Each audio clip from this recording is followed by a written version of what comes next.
اضطراب پیدا نہیں کیا، کنفیوژن پیدا نہیں کی، اور پوری یکسوئی کے ساتھ لڑا ہے، اور اسی یکسوئی نے آج قوم کے دلوں میں آپ کے لیے جگہ پیدا کی۔ یہ ایک سبق ہے، اس میں ہمیں سوچنا چاہیے۔ ایک مرحلہ ہے جو گزرا ہے، آپ کو کامیابی بھی ملی ہے، آپ کو ناکامی بھی ملی ہے۔ جہاں کامیابی ملی ہے وہاں کامیابیوں کے اسباب بھی آپ کے سامنے ہیں،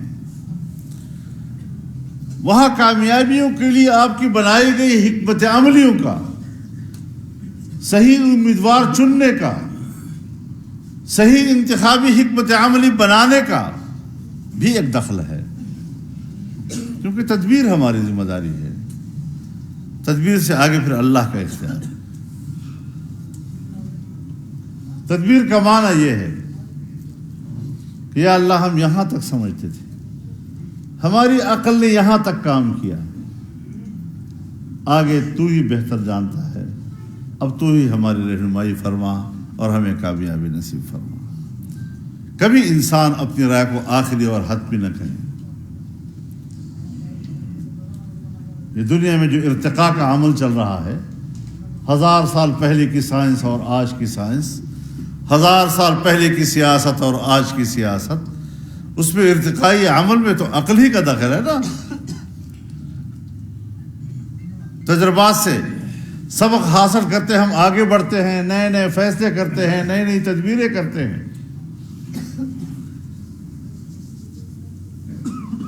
تو آپ کو علم ہوگا کہ ہم جہاں جیتے ہیں اس میں ہماری کون سی کامیاب حکمت عملی تھی، لیکن جہاں آپ ہارے ہیں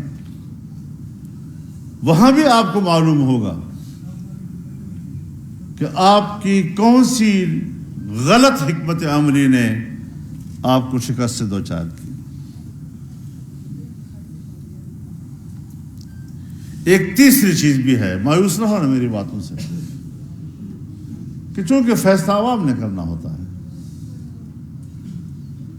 عوام کی اپنی ترجیحات ہوتی ہے، آپ کی اچھی حکمت عملی کے باوجود اس نے ووٹ آپ کے حق میں نہیں پڑا تو یہ اس کی مرضی ہے۔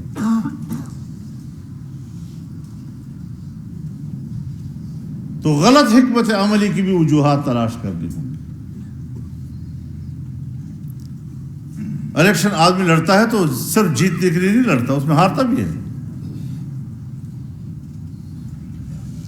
لیکن یہ بھی ایک پہلو ہے اس کا کہ آپ نے اس پہ جماعت نظم کا کتنا خیال رکھا ہے۔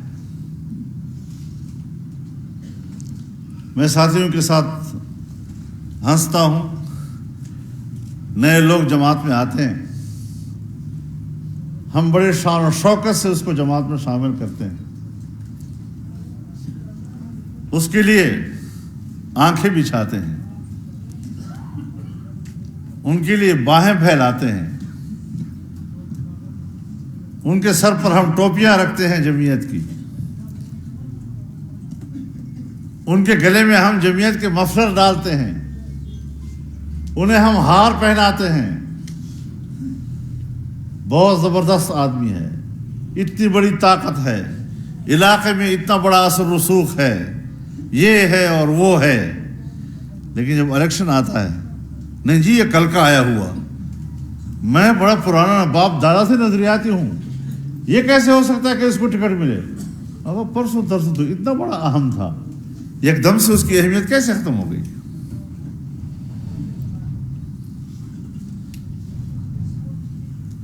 آپ بھی جب جمعیت میں آئے تو اس کی کوئی ابتدا ہوگی نا، تو اس سے پہلے کیا تھا؟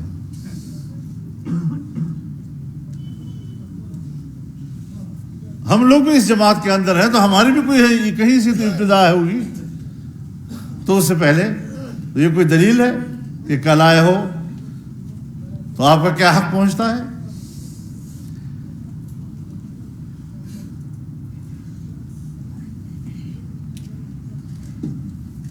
یہ بھی ایک بات مد نظر رہنی چاہیے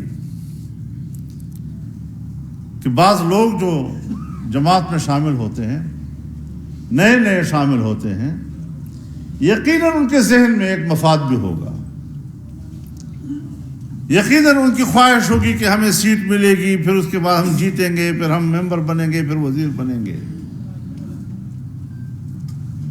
لیکن اگر وہ جماعت میں آ جائیں، اپنی زندگی جماعت میں گزاریں، ان کے گھر میں نئی نسلیں پیدا ہوں گی، وہ اس گھر میں جمعیت کے جھنڈے دیکھ کر آنکھیں کھولتا ہے، جمعیت کے بینر جو ہے وہ گھروں میں ادھر ادھر دیواروں پہ لٹکے ہوئے آنکھیں کھول رہا ہے، اس کو سمجھ آ رہی ہے کہ میں جس گھر میں پیدا ہوا ہوں یہ پرچم نبوی کا گھر ہے، یہ جمعیت علماء کا گھر ہے، تو پھر وہی نسل کہے گی کہ ہم تو نظریاتی پیدائشی جمعیت کے ہیں، تو اس کا انتظار نہیں کیا جا سکتا۔ ضرور آپ نے دھکیلنا ہے کسی کو پیچھے کہ تم کل آئے ہوئے ہو، آپ کو کیا حق پہنچتا ہے؟ ہم تو آپس میں پھر بھی مسلمان بھائی ہیں، دنیا داریاں چلتی ہیں، دنیا میں کمزوریاں ہمارے اندر بے شمار ہوتی ہیں۔ جس وقت آپ کسی کو مفاد پرست کہہ کر پیچھے دھکیلتے ہیں اور کہتے ہیں یہ میرا حق ہے، کبھی سوچا ہے کہ اس کے اندر بھی ایک مفاد کی بو آ رہی ہے؟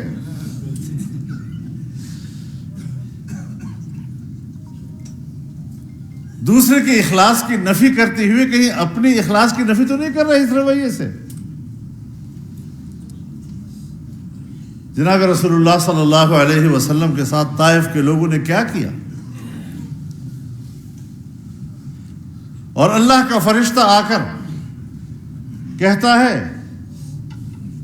آپ چاہیں تو یہ دونوں طرف کے پہاڑوں کو یکجا کر کے اس پوری آبادی کو مسل دو۔ آپ نے فرمایا نہیں، مجھے ان کے اولادوں سے امید ہے، ان کے آنے والی نسلوں سے مجھے امید ہے کہ وہ ایمان لائیں گے۔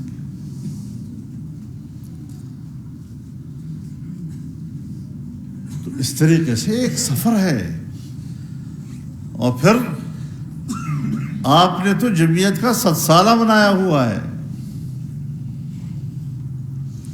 اس سلسلے کے 100 سال گزرے ہیں،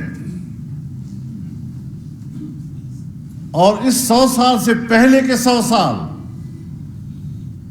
برصغیر کی 200 سالہ تاریخ، یہ ساری کی سارا قربانیوں جدوجہد سے بھری پڑی ہے، اور ہمیں اپنے اکابر نے 2 چیزیں امانت کے طور پر دی ہیں، اسلام کا نظریہ، عقیدہ، اور ایک اس نظریے کے لیے کام کرنے کا رویہ، منہج۔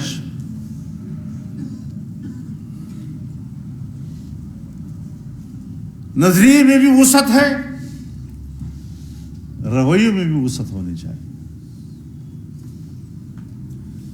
نظریہ بھی ہمارا آفاقی، عالمگیر اور ہمگیر ہے، اور ہمارے رویے بھی اس کی ترجمان ہونے چاہیے۔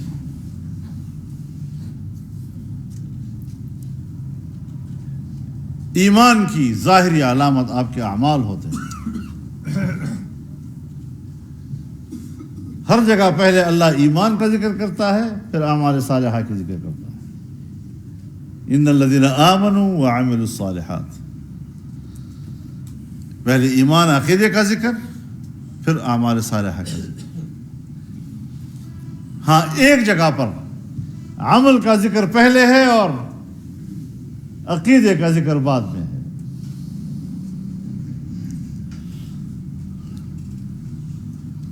فَلْيَعْمَلْ عَمَلًا صَالِحًا وَلَا يُشْرِكْ بِعِبَادَةِ رَبِّهِ أَحَدًا، یہاں پر عمل کا ذکر پہلے ہے اور عمل کا ذکر بعد میں ہے، عقیدے کا ذکر بعد میں ہے۔ عقیدے کے ذکر بعد میں کہنے کا مطلب کیا ہے؟ اس شرک سے مراد نمائش ہے کہ جو عمل کرو اللہ کے لیے کرو، جب آپ اپنے اس عمل کی لوگوں کے سامنے صرف نمائش کریں گے تو آپ نے اللہ کے ساتھ کسی کو شریک ٹھہرا دیا. تو اس شرک کی بھی اجازت نہیں. ہم جب نمازیں پڑھتے ہیں تو ہر ایک اپنے ساتھ اپنا اپنا حساب لگا لے کہ اس کی نماز میں اس کے پاس کیا کیا خیالات آتے ہیں. وہ جب قرآن پڑھتا ہے تو اس کے دل میں کیا آتا ہے کہ میرے مقتدی سنیں، میری تعریف کریں. میرے پیچھے ایک قاری صاحب کھڑا ہے، پتہ نہیں وہ میرے ادائیگی کو کس طرح سمجھے گا. بھائی اللہ کو سناؤ یار.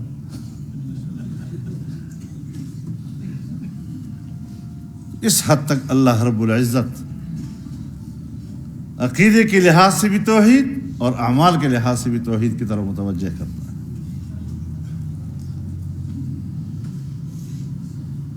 تو میرے محترم دوستو،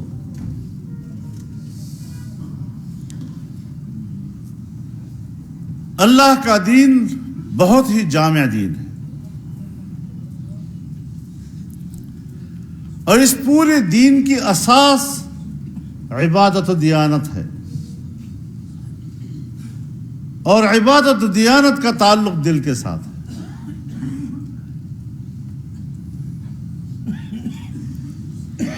وما خلقت الجن والانس الا ليعبدون وما امروا الا ليعبدوا الله مخلصين له الدين حنفاء ويقيموا الصلاة ويؤتوا الزكاة وذلك دين القيم. تو عبادت و دیانت یہ دین کی اساس ہے،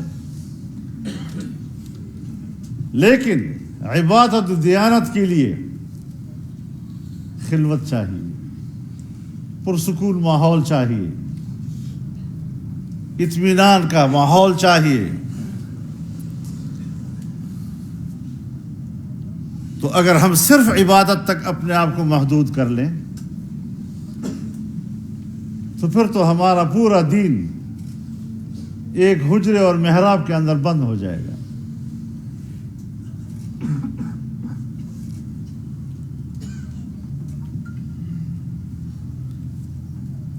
تو پھر اس کے لیے سیاسی میدان اللہ نے بنایا،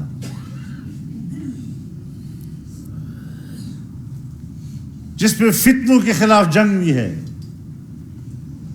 کچھ ہنگامہ خیزی بھی ہے، میدان میں اتر کام کرنا ہے. تو وہ جو آپ کی بنیادی اساس اللہ کی بندگی اور دیانت، اس کی جو تعلیم ہے سیاسی عمل کے ذریعے دنیا میں پھیل جاتی ہے.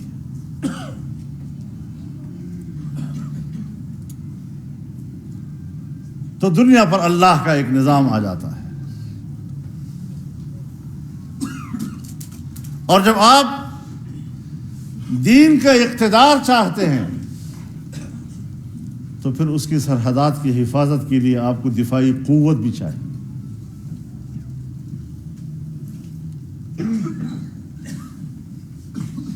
لہذا عبادت و دیانت اور سیاست اور عسکری قوت، دفاعی قوت، یہ تینوں اگرچہ اس کے میادین ایک دوسرے سے مختلف ہیں، لیکن بوجوہ اختلاف مراکز کے اکمال دین سے اللہ کی طرف سے بھیجے گئے تعلیمات و احکامات ہیں، سو مکمل ہو گئے ہیں.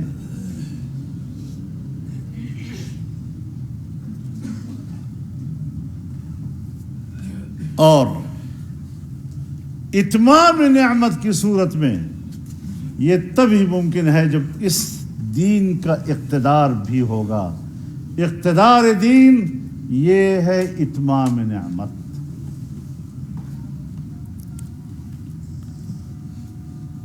ہم اس سے کیوں توجہ ہٹا لیتے ہیں؟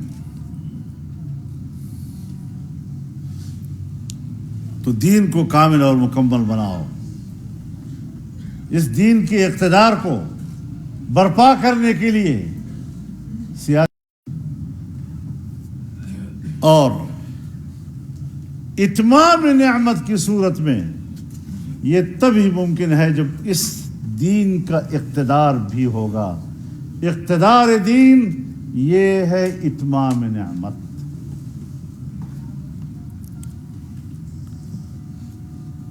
ہم اس سے کیوں توجہ ہٹا لیتے ہیں؟ تو دین کو کامل اور مکمل بناؤ. اس دین کے اقتدار کو برپا کرنے کے لیے سیاسی میدان اپنانا ہوگا، ریاست بنانی ہوتی ہے. ہم نے یہ ریاست اللہ کے دین کے نام پر بنائی ہے.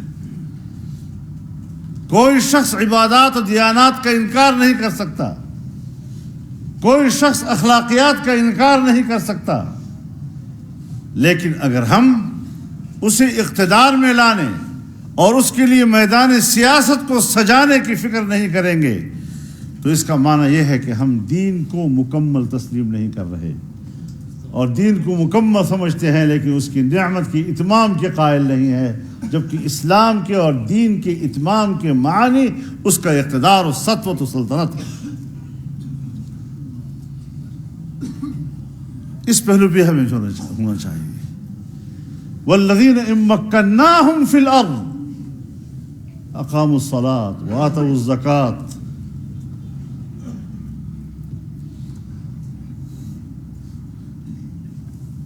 وامروا بالمعروف ونہوا عن المنکر. قرآن کریم نے تو واعظ کا لفظ بھی استعمال کیا ہے، نصیحت کا لفظ بھی شریعت نے استعمال کیا ہے. لم تعظوہم وعظوہن، قرآن نے استعمال کی ہے یا نہیں کی؟ لیکن جب وہاں امت کی بات آتی ہے، یعنی امر اجتماعی کی بات آتی ہے، تو کنتم خیر امت اخرجت للناس تأمرون بالمعروف وتنہون عن المنکر. جب آپ کی اجتماعی قوت کا اللہ ذکر کرتا ہے وَلْتَكُمْ مِنْكُمْ أُمَّةٌ يَدْعُونَ إِلَى الْخَيْرِ وَيَأْمُرُونَ بِالْمَعْرُوفِ وَيَنْهُونَ عَنِ الْمُنكَرِ، دعوت کا ذکر بھی ہے. معلوم ہوتا ہے کہ دعوت کا میدان الگ ہے اور امر بالمعروف اور نہی عن المنکر کا میدان الگ ہے، اور عطف مغایرت پہ دلالت کرتا ہے. پھر دعوت کا اپنے طریقے ہیں، ادعو الی سبیل ربک بالحکمہ والموعظۃ الحسنہ وجادلہم باللتی ہی احسن. جبکہ سیاست یہ اجتماع ہے دو جذبات کا، لطف کا اور عنف کا. صرف لطف بدنظمی پیدا کرتا ہے، اور صرف عنف یہ صرف اسلام کی تشدد اور سختی کا چہرہ دکھاتا ہے، اس کی مہربانی اور رحمت کا چہرہ ڈھانپ جاتا ہے.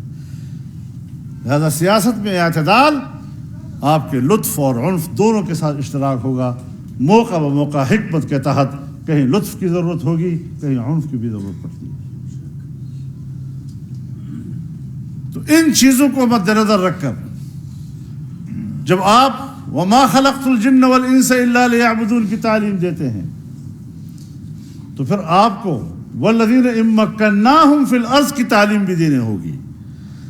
اور جب آپ والذین ان مکناہم فی الارض کی تعلیم دیتے ہیں تو پھر آپ کو وَأَعِدُّوا لَهُم مَّا اسْتَطَعْتُم مِّن قُوَّةٍ وَمِن رِّبَاطِ الْخَيْلِ تُرْهِبُونَ بِهِ عَدُوَّ اللَّهِ وَعَدُوَّكُمْ،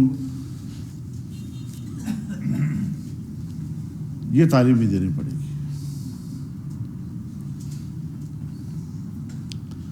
یہ ساری چیزیں جگہ جگہ پر اللہ کی مختلف تعلیمات، ان کو جب یکجا کریں گے تو اس سے دین بنتا ہے. دین کی تعبیر پھر یہ ہوگی. تو اس لحاظ سے ہمیں ان پہلوؤں پہ بھی نظر رکھنی ہوگی.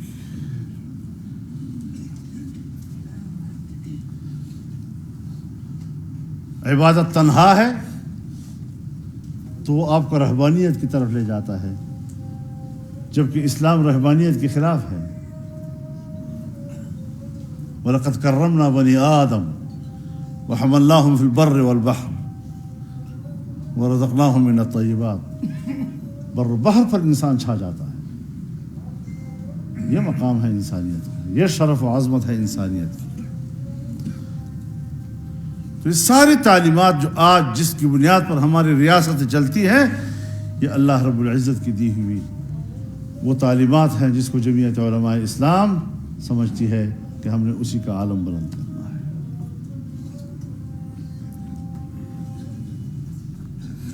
اس نظریاتی اساس کو ہمارے ہر کارکن نے دل و دماغ میں رکھنا ہوتا ہے. پھر سفر ہے، جاری ہے، اس میں الیکشن بھی آتا ہے، ہار بھی آتا ہے، جیت بھی آتا ہے، اقتدار بھی آتا ہے، تحریک بھی آتی ہے، ساری چیزیں آتی ہیں۔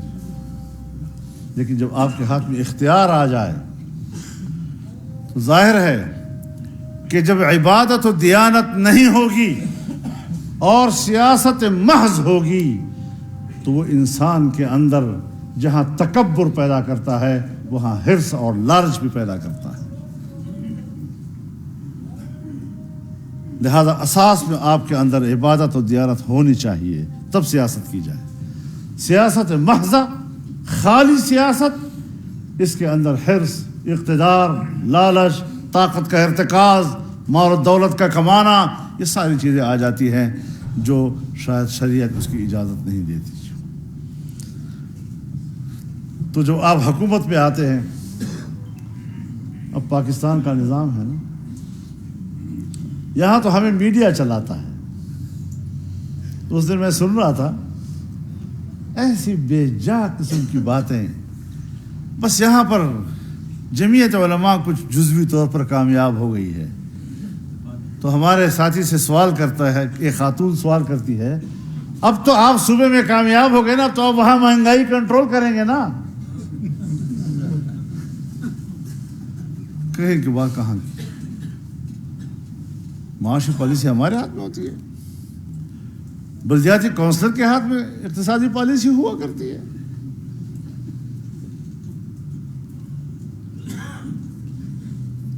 کچھ تو ذمہ داری اور فرائض کے درمیان، اختیارات کے درمیان امتیاز، اس کی بھی تعلیم ہونی چاہیے نا۔ اب اس اعتبار سے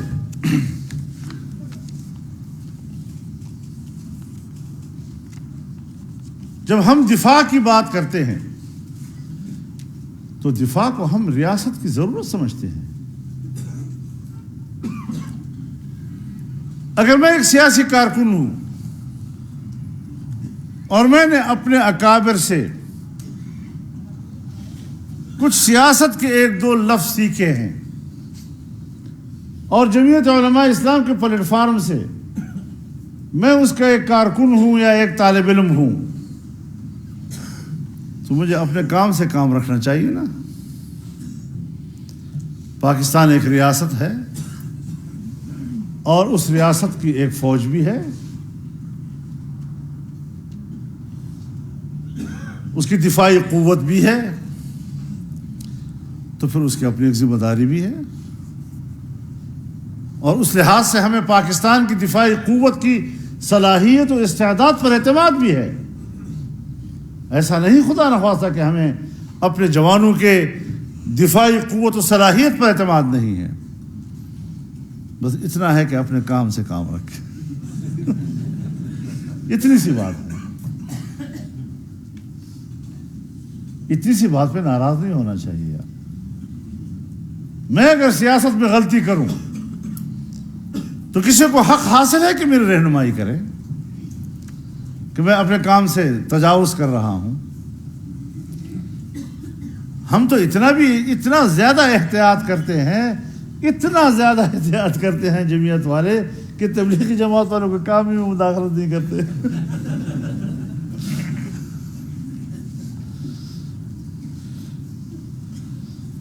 اور جب آپ ایک دوسرے کی ایریاز کو کراس کریں گے تو پھر تصادم بھی آتا ہے۔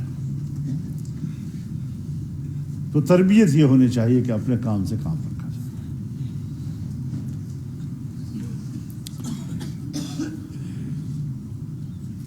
اور جس وقت انہوں نے الیکشن میں مداخلت کی اور دھاندلی کر کے اس ناجائز کو حکمران بنایا تو پھر ہم نے کوئی لحاظ نہیں رکھا، ڈنکے کی چوٹ کہا کہ اس کے مجرم آپ ہیں۔ آج اس صوبے کے اس جزوی الیکشن میں جب تھوڑا سا وہ غیر جانبدار رہے تو ہم نے کہا ہم خراج تحسین پیش کرتے ہیں، اچھی بات ہے، کون سی ہماری ابدی دشمنی ہے آپ کے ساتھ، اور آپ مزید تھوڑا سا اور زیادہ نیوٹرلائز کریں اپنے آپ کو، پھر دیکھیں کہ پاکستان کا نقشہ کیا بدلتا ہے۔ یہ حق عوام کا ہے۔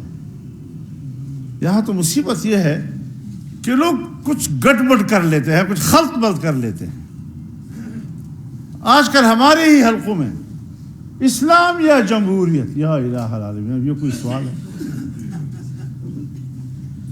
یعنی اگر ہم مسلمان ہیں اور ہمارا دین اسلام ہے تو پھر جمہوریت کو فرق ہے؟ یہ کس نے سبق دیا ہے آپ کو؟ آپ مجھے بتائیں، علماء حضرات ہیں بہت سے، آپ میں ائمہ بھی ہیں مسجدوں کے، محلے کے عوام اور مقتدیوں کی اجازت کے بغیر زبردستی کوئی مصلی پہ قبضہ کر سکتا ہے؟ بس اتنا سا کام اللہ نے بھی لوگوں کے حوالے کیا ہے، یعنی تشکیل حکومت اور اس کا طریقہ کار پبلک کے ذمہ ہے، لیکن جب لوگ کسی کو امام بنا دیں تو نماز اللہ کے حکم کے مطابق پڑھانی ہوگی، اپنی مرضی کے مطابق نہیں۔ یہ ہے مطابقت۔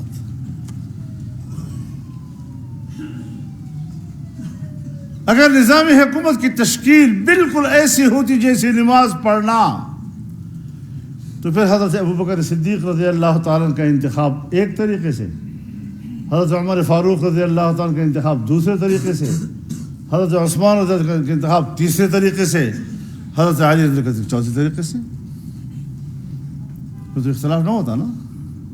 تو نماز کے طریقے سے وہ نماز ایک طرح کا پڑھتے تھے، تو پھر یہاں بھی ایک ہی طرح کا نظام ہونا چاہیے تھا نا۔ لیکن احکامات شرعیہ کے ساتھ، تنفیذ نظام کے ساتھ جو ان کی کمٹمنٹ تھی، اس میں کوئی فرق نہیں تھا۔ تشکیل حکومت میں چونکہ پبلک کی رائے چلتی تھی، پبلک اجتہاد کرتی تھی، اس میں کبھی اختلاف بھی آ جاتا تھا، اور چونکہ ہر صحابی مجتہد تھا تو وہ اپنے اجتہاد پہ عمل بھی کرتا تھا۔ تو اس لحاظ سے ان چیزوں میں تھوڑا سا امتیاز برتنے کے لیے سمجھاؤ لوگوں کو کہ اس طرح نہیں ہے مسئلہ۔ ہمارے اکابر اندھے نہیں تھے، آج بھی جمعیت علماء اسلام کے پلیٹ فارم پر 4 سے 5 لاکھ تک فارغ التحصیل علماء کرام موجود ہیں۔ یہ اندھے ہیں۔ جمہوریت کفر ہے، یہ سارے کفر کر رہے ہیں۔ حضرت شیخ مدنی رحمہ اللہ کفر کر رہے تھے، نعوذ باللہ۔ کیا چیز ہو تم لوگ، کیا باتیں کرتے ہو؟ تعجب ہوتا ہے، کون پڑھا رہا ہے یہ درس؟ اور یہ ہیں کس درجے کے لوگ؟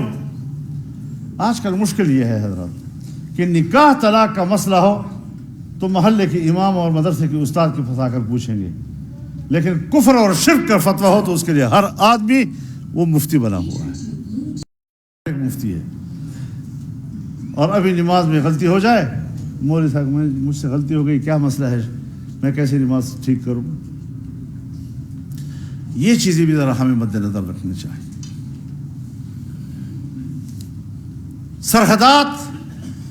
سرحدات کا تعین، سرحدات کا تحفظ، یہ ریاست کی تعریف میں سے اس کی تعریف کا ایک حصہ ہے، جس کا حصہ ہے۔ اور ہمیں ایک مشکل درپیش ہے، تقسیم سے پہلے سے لے کر، تقسیم کے وقت سے لے کر آج تک یہ عالمی اسٹیبلشمنٹ بھی عجیب شے ہے۔ ہندوستان سے گئی تو کشمیر کا تنازع چھوڑ کے گئی، عرب دنیا سے گئی تو اسرائیل کا فتنہ چھوڑ کے گئی، اور آج افغانستان سے جب نکلی تو ڈیورنڈ لائن کا فتنہ چھوڑ کے چلی گئی، اور 3-4 سال پہلے جب دوحہ کے دفتر کھل چکے تھے، مذاکرات کا آغاز ہو چکا تھا، مانا یہ کہ امریکہ نے انخلا کا فیصلہ تقریباً کر لیا تھا، لیکن اب کیسے کرے اس کی طریقہ کار وغیرہ وغیرہ۔ تو آپ نے اس وقت دیکھا کہ یہاں انضمام کا مسئلہ شروع ہوا، فاٹا انضمام اور فاٹا انضمام، فاٹا کے لوگوں کے حقوق اور فاٹا کی ترقی اور فلاں فلاں، اور میرا تمام کو یہاں پر ان کے ایجنڈوں کو یہاں پر امپلیمنٹ کیا جاتا رہے گا۔ کیا کھیل اس قوم کے ساتھ کھیلے جا رہے ہیں؟ اور امت مسلمہ کے ساتھ. کبھی ہم نے سوچا ہے ان چیزوں کے اوپر؟ کبھی ہم نے غور کیا کہ دنیا ہمیں کدھر سے کہاں لے جا رہی ہے؟ اور یہ سمجھتے ہیں کہ یہ بدھو ہے، کچھ سمجھتے نہیں ہیں. تو میں انہیں یہ بتانا چاہتا ہوں کہ بہر رنگے کے خواہی جام میں پوش من انداز قدرت رمیش ناسا. ایسا نہ کرو قوم کے ساتھ. جانتے بوجھتے ایسے ایسے اقدامات کر رہے ہو کہ آنے والے وقتوں میں پھر کہیں گے صاحب اب تو پاکستان کا سوال پیدا ہو گیا ہے، اب تو ہم نے اپنی سرزمین کی ایک انچ کا مقابلہ کرنا ہے، اب تو پاکستان کے لڑنے والا تھا بہر قیمت باطل ہے، پاکستان سے لڑنے والا ہمارا دشمن ہے، آؤ قوم نکلو ان کے خلاف. یہی سیاست کرنی ہے آپ نے. ایک سرحد سے دوسری سرحد میں آپ نے منتقل کر دیا ہمیں. میں نے خود سوالات اٹھائے ہیں. جب میرے سامنے ایک دفعہ کہا گیا کہ کشمیر کے محاذ پر بڑی ٹینشن ہے، تو میں نے کہا ہندوستان ایک یونین ہے یا دو یونین ہے؟ کہنے لگے ایک یونین ہے. تو میں نے کہا پھر اس کا کیا مطلب ہے کہ کشمیر پر ٹینشن ہے اور کرتارپوری پہ دوستی ہے؟ ایک ملک کے ساتھ ہم ان تضادات کا مجموعہ ہے.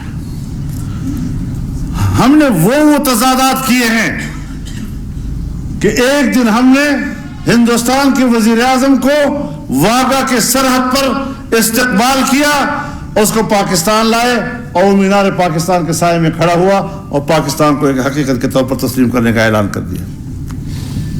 جو ہی وہ گیا 10 دن کے بعد ہم نے کارگل میں جنگ شروع کر دی. اب بین الاقوامی برادری کے سامنے ریاست جواب دہ ہوتی ہے. ہم سے اگر کسی فورم پر، بین الاقوامی فورم پر سوال کیا جائے کہ وہ پاکستان جو ایک دن انڈیا کے وزیر اعظم کا استقبال کرتا ہے اور 10ویں دن وہ انڈیا کے ساتھ کارگل پہ جنگ چھیڑتا ہے، یہ متضاد و متصادم پالیسی کیوں؟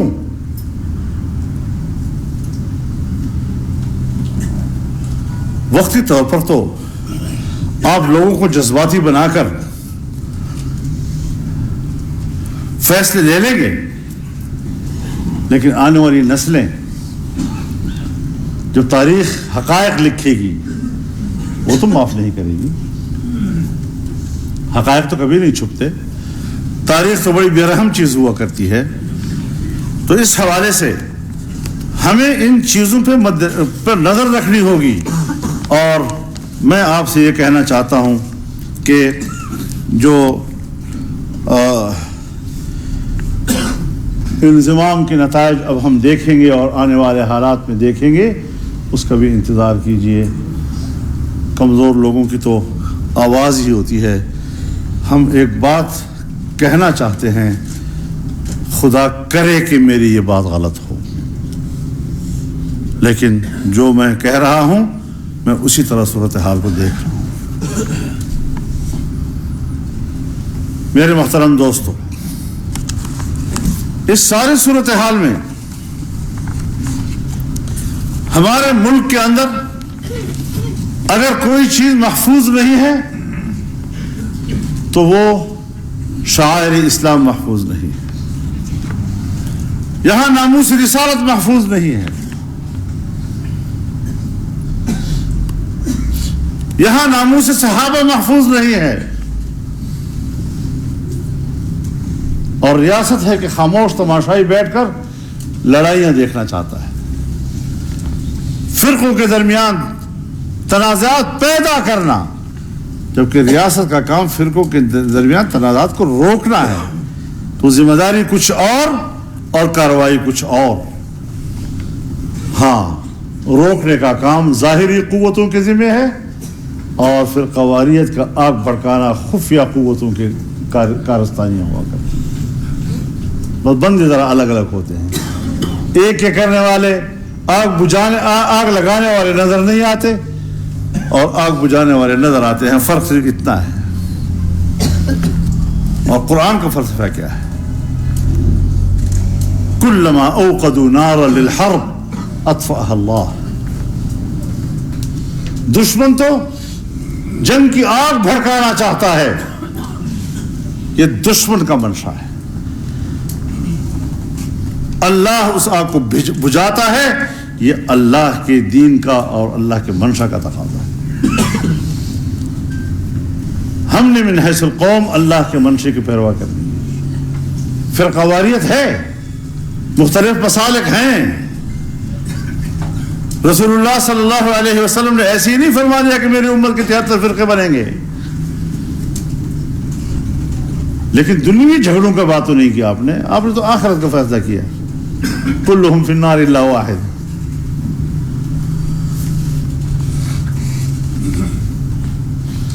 اب ہمارے علماء کرام الا واحدہ کہ رسول اللہ علیہ الصلوۃ والسلام نے فرمایا ما انا علیہ و اصحابی. اب ما انا علیہ و اصحابی میں ایک ما ہے اور ایک ہے انا علیہ و اصحابی. سو ما سنت اور انا علیہ و اصحابی جماعت. تو فرقہ ناجیہ کہتے ہیں اہل السنت والجماعت ہے.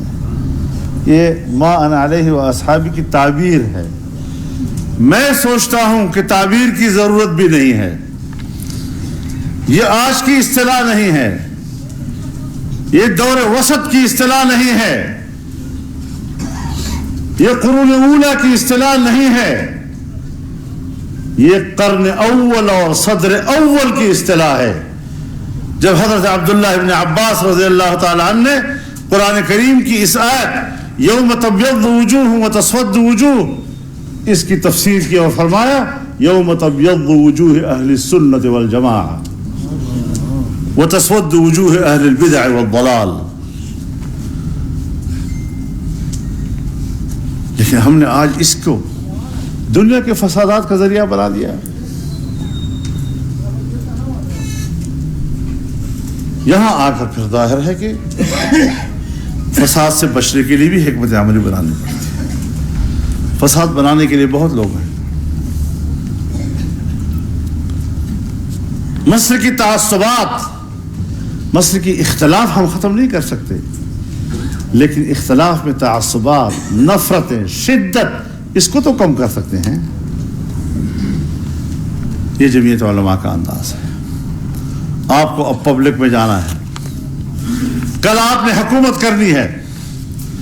بحیثیت حکمران کے جمعیت علماء کی کیا ذمہ داری ہوگی؟ اگر ہم نے مسلکی جنگ آج چھیڑ دی اقتدار سے پہلے، تو پھر تو اقتدار میں آنے کے بعد مخالفین کو ذبح کرنا ہوگا نا. واجب القتل ہیں، کافر ہیں.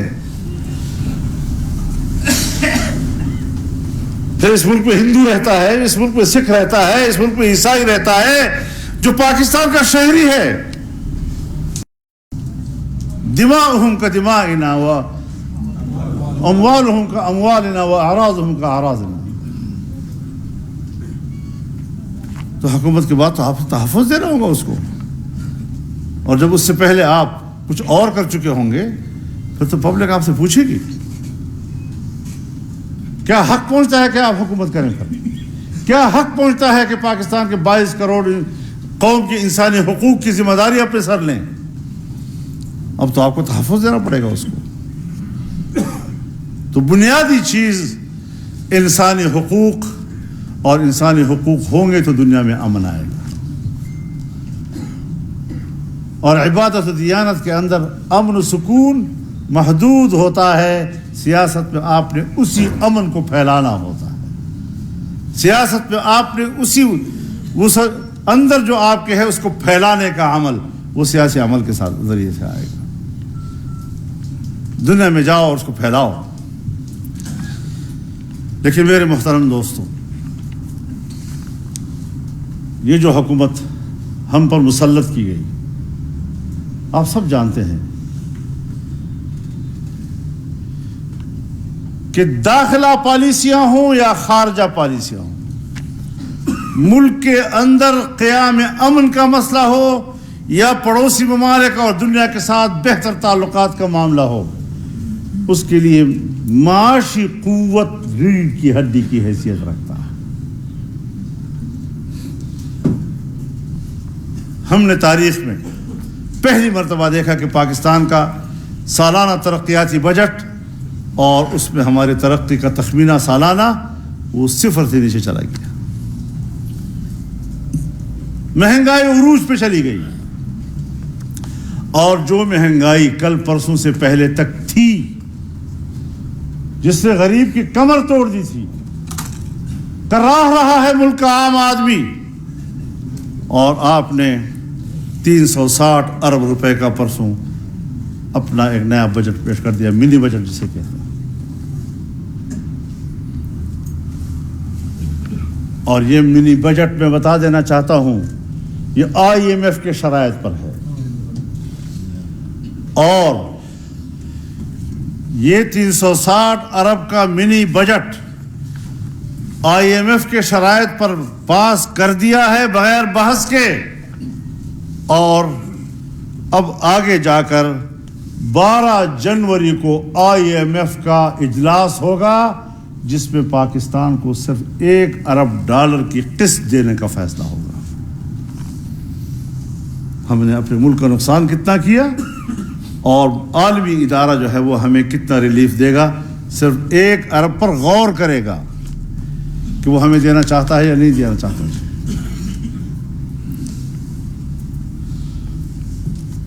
اور پھر جو بھی کبھی بل آتا ہے تو اسمبلی کے رولز ہیں کہ پہلے اسٹینڈنگ کمیٹی میں جاتا ہے، وہاں پر ممبران اس پر بحث کرتے ہیں، اس کو نکھار کے پھر وہ آتا ہے اسمبلی کے اندر.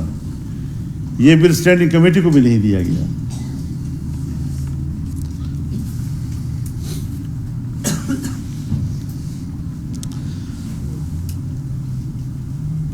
$215 ارب کا استثنائی ٹیکس یہ واپس لے لیا گیا ہے، اور اس کے بعد اب ٹیکسز کا جو بوجھ ہے وہ $575 ارب بڑھ گیا ہے. اس سے اندازہ لگا لیں کہ کہاں پہنچ گئے ہیں آج آپ.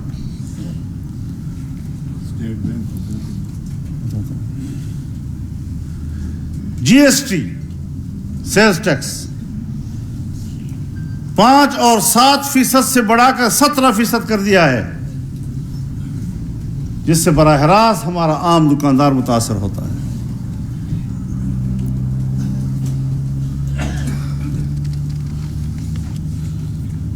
ظاہر ہے کہ اس سے افراط زر بڑھے گا، مہنگائی بڑھے گی، 25% بڑھے گی یکدم سے.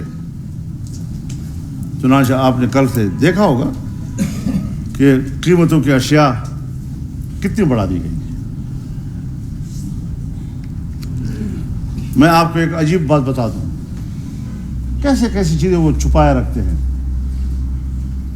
آپ نے فرمایا اسٹیٹ بینک کی بات، اسٹیٹ بینک کے لیے بل تیار ہے اسمبلی میں لانے کے لیے کہ ہم اسٹیٹ بینک کو براہ راست IMF سے وابستہ کریں گے.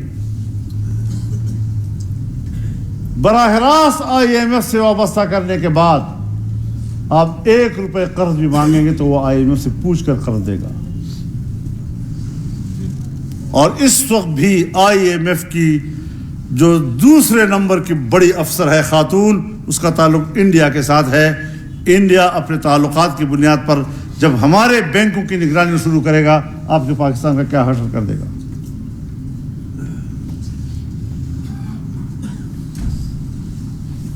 لیکن یہ تو ہے جو بل ہے آ رہا ہے. عملاً کیا ہو رہا ہے؟ عملاً جولائی 2019 سے اب تک اسٹیٹ بینک نے حکومت کو کوئی قرض نہیں دیا ہے. اب تک اسے قرض پہلے سے روک دیے ہیں، اور جتنے قرض ہم نے لیے ہیں وہ ہم نے کمرشل بینکوں سے لیے ہیں. اب کمرشل بینکوں کا آپ خود اندازہ لگائیں کہ اس کے قیمتوں پہ کیا اثرات پڑیں گے، معیشت پہ کیا اثرات پڑیں گے. یہ فیصلہ کون کرے گا کہ کس میں کس کا فائدہ ہوا ہے، کس کا نقصان ہوا ہے. جب باقاعدہ قانون پاس ہو جائے گا اس کے بعد اسٹیٹ بینک آپ کو دے گا پھر تو کہے گا جی وہ تو IMF سے پوچھیں گے پھر ہم پہلے.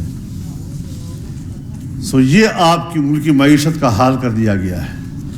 اور میرے محترم دوستو، باتیں ہیں تلخ، لیکن بہرحال کرنی پڑ رہی ہیں کہ اسٹیٹ بینک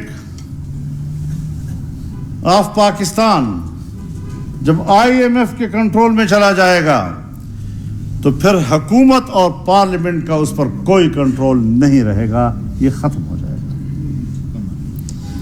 سلطنت عثمانیہ نے ایک ہی غلطی کی کہ اپنے مرکزی بینک کو عالمی ادارے سے وابستہ کیا، اور جب اس پر مشکلات آئیں اور اپنے بینک سے پیسہ مانگا تو اپنے بینک نے پیسہ نہیں دیا اور سلطنت عثمانیہ کی سقوط کا باعث بن گیا. اتنا بڑا امپائر سلطنت عثمانیہ، افریقہ اور پورا عرب دنیا، اور جب اس نے بینک کو کسی عالمی ادارے سے وابستہ کرنے کی غلطی کی، پوری سلطنت گر گئی. آپ میں اتنی جان ہے، پھر کیا کریں گے ہم؟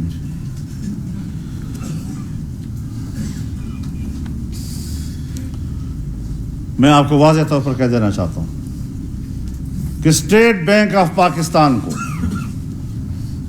IMF کے کنٹرول میں دینا ملک کی معیشت کو آخری کفن پہنچانا ہے، ان کی آزادی کو آخری کفن پہنانا ہے. اور اس کے بعد پھر پاکستان عالمی قوتوں، عالمی اداروں کی کالونی سے بڑھ کر اور کچھ نہیں ہوگا.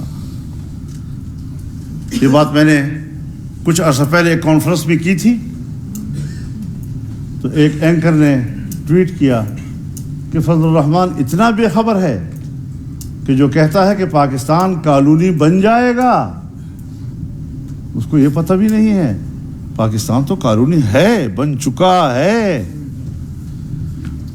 اور ہم کہتے تھے، دنیا بھی ہمیں سمجھاتی تھی کہ پاکستان دیوالیہ پن کے قریب ہے، بینک کرپٹ ہونے کے قریب ہے. لیکن FBR کے چیئرمین نے پرسوں آن ریکارڈ کہا کہ پاکستان بینک کرپٹ ہو چکا ہے، پاکستان دیوالیہ ہو چکا ہے. یہ حالت کر دی ہے ہماری اس ریاست کی. تو آپ اندازہ لگائیں میرے بھائیوں کہ آپ کی ذمہ داریوں میں کتنا اضافہ ہو گیا ہے. اور ہم نے کیا کسی کے رحم و کرم پر اس وطن عزیز کو حوالے کرنا ہے؟ جو چاہے ہمارا فیصلہ کر دے. تو اس اعتبار سے میں آپ سے عرض کرنا چاہتا ہوں، آج کیا وجہ ہے یہاں پر ابھی میٹنگیں ہوئی ہیں، کابینہ کا اجلاس ہوا، قومی سلامتی کا، قومی سلامتی پالیسی بنائی جا رہی ہے. ہر 6 مہینے کے بعد ایک بہت بڑی بونگی ماری جاتی ہے تاکہ جب اتنی بڑی بات قوم سنے گی تو شاید ان کو کچھ امید پیدا ہو جائے کہ حکومت شاید کچھ دینے والی ہے. اس بڑی بونگی سے بڑھ کر اس کی کوئی حیثیت نہیں ہے. میں نے پہلے عرض کیا کہ قومی سلامتی پالیسی کے لیے قومی مالیاتی پالیسی کی ضرورت ہے. جب تک آپ کے پاس ایک کامیاب قومی مالیاتی پالیسی نہیں ہے، آپ کسی قیمت پر بھی قومی سلامتی پالیسی نہیں بنا سکتے، ممکن نہیں آپ کے لیے. تو کیوں دھوکہ دیتے ہو قوم کو؟ کس بنیاد پر لوگوں کو دھوکے دے رہے ہو؟ تو یہ چیزیں بھی آپ کو مد نظر ہونی چاہیے کہ ایک طویل المدت معاشی پالیسی ہی کے ذریعے سے قومی سلامتی پالیسی بنائی جا سکتی ہے. صلاحیت ہی نہیں ہے تو پھر دیکھنا پڑے گا کہ ملک کو کون چلا رہا ہے. میرے خیال میں اس کا جواب بھی عام آدمی کے پاس نہیں ہوگا کہ ملک کو کون چلا رہا ہے. ایک فرانسیسی مفکر کہتا ہے کہ اگر یہ معلوم کرنا ہو کہ ملک کو کون چلا رہا ہے تو یہ معلوم کر لو کہ کس پر تنقید کرنا جرم ہے.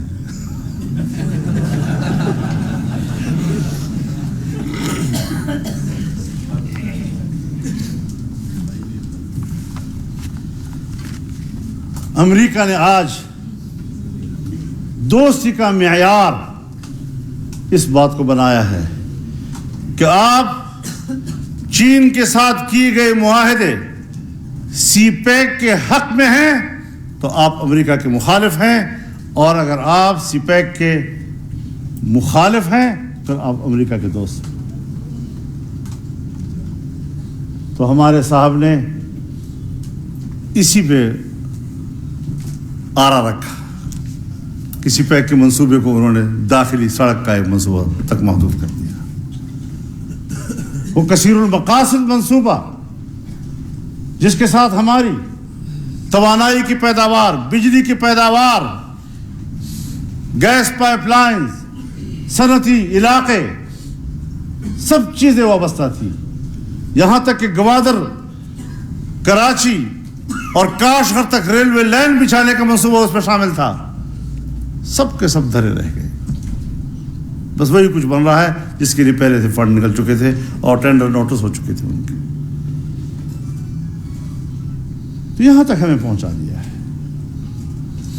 ہاں، ایک چیز جس پر میں مطمئن ہوں، آج آپ سے ضرور یہ لوگ کہیں گے ہمارا تو جی ارادہ بھی نہیں تھا، ہم تو جی رحمت للعالمین اتھارٹی بنا رہے ہیں، ہم تو ریاست مدینہ اتھارٹی بنا رہے ہیں، ہم تو. بابا ایسی بات نہیں ہے. تمہارا ایجنڈا تھا کہ ناموس رسالت کا قانون ختم کریں گے. تمہارا ایجنڈا تھا کہ آئین سے عقیدہ ختم نبوت کے تحفظ کا شق ختم کریں گے. تمہارا ایجنڈا اب بھی ہے کہ دینی مدارس کو ختم کیا جائے. تم اب بھی مساجد کے انہدام کے فیصلے دے رہے ہو. اگر آپ نہیں کر سکے تو ان فقیروں کی قربانیوں کا نتیجہ ہے جنہوں نے روڈ پہ کھڑے ہو کر آپ کو چیلنج کیا کہ تمہارا باپ بھی ایسا نہیں کر سکتا.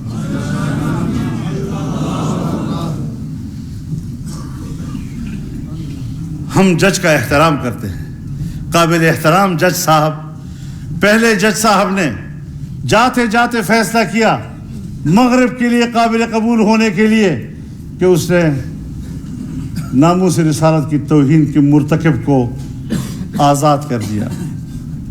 اب مغرب میں جگہ مل گئی نا، پاسپورٹ بھی مل گئے، گھر بھی مل گئے، آسائشیں بھی مل رہی ہیں. آپ بھی جاتے جاتے مسجدوں کو گرانے کا فیصلہ دے رہے ہیں تاکہ آپ مغرب کے لیے قابل قبول ہو سکیں، اور ہمیں کہے کہ میں نے تو قانون کے مطابق فیصلہ کیا ہے.